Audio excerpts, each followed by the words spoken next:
Love has become cold. And I'll tell you one more evidence of love becoming cold. We get offended easily. Do you get offended with what somebody did or said about you? Your love has grown cold, brother, sister. What's the solution to it? Die. Die with Jesus every day. Take up the cross. Dead people never get offended. Did you know that? Do you know that you can never offend a dead man?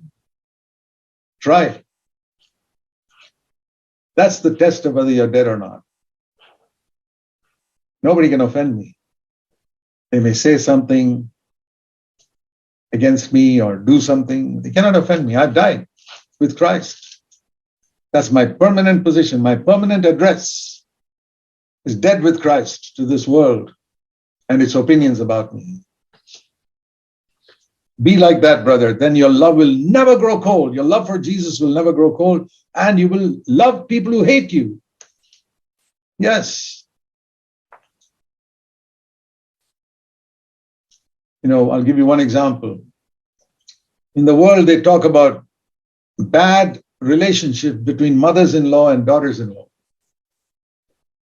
And that's very common, even among believers, where wives just don't want their husband's mother to come anywhere near. We say, oh, don't tell me your mother's coming to visit us. That's how it is even among so-called believers. So when we got married, my wife proved it's not going to be like that.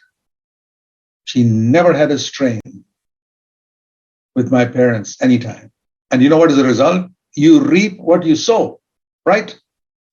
If you sow good wheat, you get good crop. Today we have 4 daughters-in-law. And all these years, and some of my children have been married for 17 years, 16 years.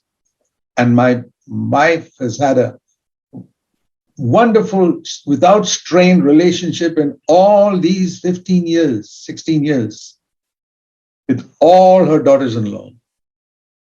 They love her and she loves them, and they've all had a good relationship with me. Because I said in the new covenant, if mother-in-law, daughter-in-law relationship cannot be made good, then the new covenant is all nonsense, whatever they experience. That's not the real new covenant. The new covenant changes our attitudes. If people die, you say, well, I'm willing to die, but the other person's not willing to die. Okay, let me give you an illustration. You need 2 hands to clap and make a sound. If one hand refuses to clap, there's no sound, there's no conflict. One person must be willing to die to self. In a relationship between 2 people, there will be no conflict. But it is when nobody is willing to die that there is conflict. Please remember this illustration all your life. One must be willing to die. Husband-wife relationship, conflict because nobody's willing to die to self.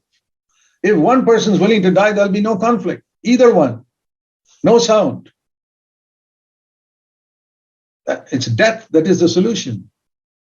I'll tell you a story. There was a man who lived in a place where the neighbor, husband and wife, are every morning fighting. 6 o'clock in the morning, the fight will start and it would wake up these people. It was like an alarm going off, 6 o'clock in the morning. The neighbor, husband and wife are fighting and yelling at each other. And one day, after many years of facing this 6 o'clock in the morning, one day, 6 o'clock, 6:15, 6:30, no sound. What happened? Have they become peaceful with each other? He went next door to see poor man. The wife had died. Aha. That's why there was no conflict this morning at 6 o'clock. Either the wife or the husband must be willing to die. There'll be no conflict. You have a strain with a brother? I'll tell you the solution, brother. Die. The love of many will grow cold, but Matthew 24:13, the one who endures to the end will be saved.